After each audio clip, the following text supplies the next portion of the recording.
ओम नमो नारायणा।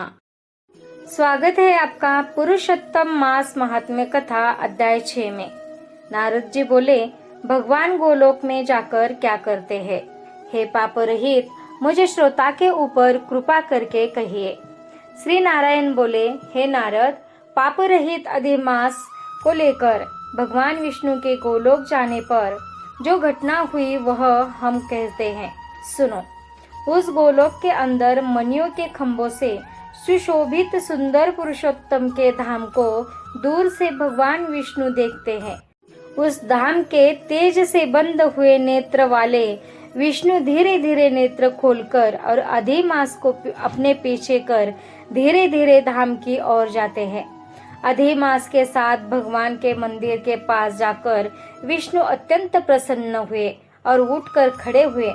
द्वारपालों से अभिनंदित भगवान विष्णु पुरुषोत्तम भगवान की शोभा से आनंदित होकर धीरे धीरे मंदिर में गए और भीतर जाकर शीघ्र ही श्री पुरुषोत्तम कृष्ण को नमस्कार करते हैं। गोपियों के मंडल के मध्य में रत्नमय सिंहासन पर बैठे हुए कृष्ण को नमस्कार कर पास में खड़े होकर विष्णु बोले, श्री विष्णु बोले, गुणों से अतीत गोविंद अद्वितीय अविनाशी सूक्ष्म विकार रहित विग्रहवान गोपों के वेश के विधायक छोटी अवस्था वाले शांत स्वरूप गोपियों के पति बड़े सुंदर नूतन मेघ के समान श्याम करोड़ों कामदेव के समान सुंदर वृंदावन के अंदर रास मंडल में बैठने वाले पीतरंग के पीतांबर से शोभित सौम्य भवों के चढ़ाने पर मस्तक में 3 रेखा पड़ने से सुंदर आकृति वाले रास लीला के स्वामी, रास लीला में रहने वाले, रास लीला करने में सदा उत्सुक 2 भुजा वाले मुरलीधर पीत वस्त्रधारी अच्युत ऐसे भगवान की मैं वंदना करता हूँ। इस प्रकार स्तुति करके भगवान श्री कृष्ण को नमस्कार कर पार्षदों और द्वारा सत्कृत विष्णु रत्न सिंहासन पर कृष्ण की आज्ञा से बैठे।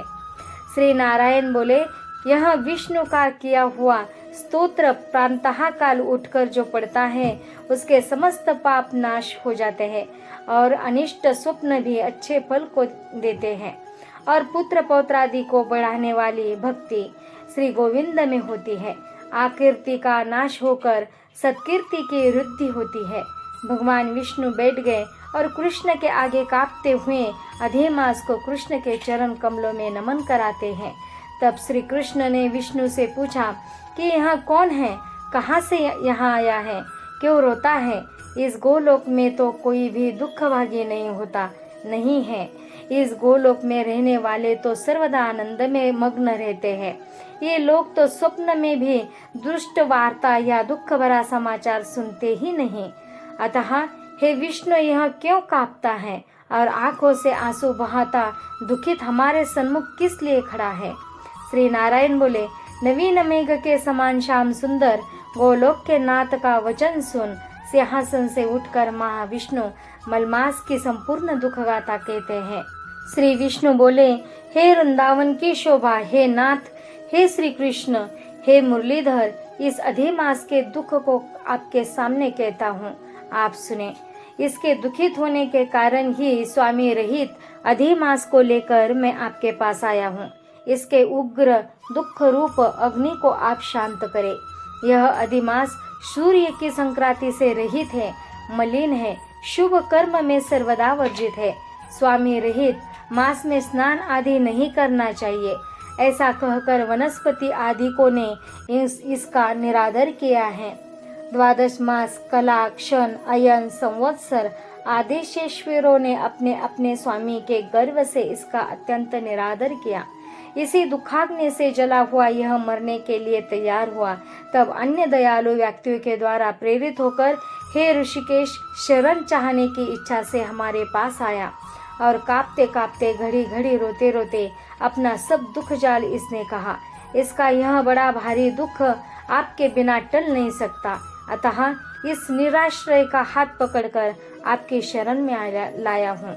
दूसरों का दुख आप सहन नहीं कर सकते हैं, ऐसा वेद जानने वाले लोग कहते हैं। अतएव इस दुखित को कृपा करके सुख प्रदान कीजिए। हे जगतपते, आपके चरण कमलों में प्राप्त प्राणी शोक का भागी नहीं होता है। ऐसा वेद जानने वालों का कहना कैसे मिथ्य हो सकता है।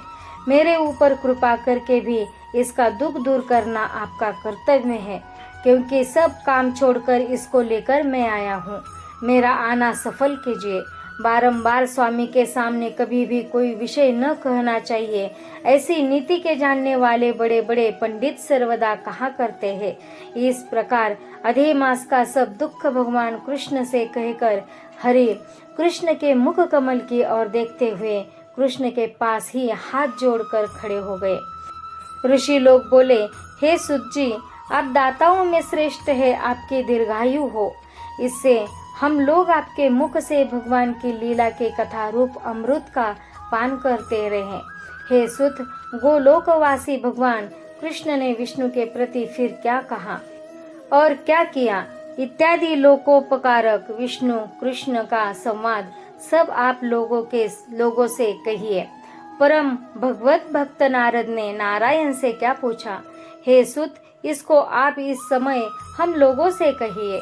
नारद के प्रति कहा हुआ भगवान का वचन तपस्वियों के लिए परम औषध है। इति श्री ब्रह्म नारदीय पुरुषोत्तम मास महात्म्ये 6th अध्याय। हरि शरणम। ओम नमो नारायण।